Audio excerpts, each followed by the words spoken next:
Hi, my name is Lemuel, and I'm on the creative team here at Hope City. Today I want to talk about embracing your identity. And what that really means is just fully accepting who God has made you to be. The first thing you need to know is that you're a child of God. In 1 John it says, "Beloved, we are God's children now."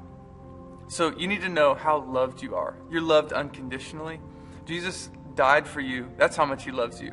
The second thing you need to know is that you're a child of God. You're a family member. You're part of God's family. And so the way you relate to Him is actually as a father. It's not just as an acquaintance, but it's as a father. The next thing you need to know is that you have a purpose. As a child of God, He's made you to do something specific. In Ephesians 2, it says, "We are His workmanship, created in Christ Jesus for good works, which God prepared beforehand." So you're created to do good. You're created to create. You're created to shape and to cultivate. This means that God has placed you specifically in the area that He wants you to make a lasting difference. Your work, your job, the people you're around, you're supposed to impact them in a positive way. So don't be ashamed of who you are. Don't be ashamed of the power that's in you.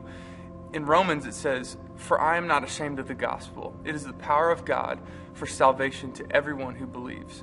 So don't be ashamed of what Christ has put in you. You're a Christ follower. You've been impacted by the gospel, and so God wants to move through you to impact others. And so it's powerful. It saves lives, it changes hearts, and it mends wounds. And the gospel is for everyone. So be confident in who you are. Be a light in darkness, and let's make a difference. Let's pray. Jesus, thank you for what you've placed inside of us. Thank you for the light and the love that you've given to us. I pray for confidence. I pray for a direction as we fulfill the purpose that you've given us. And I thank you for calling us your child.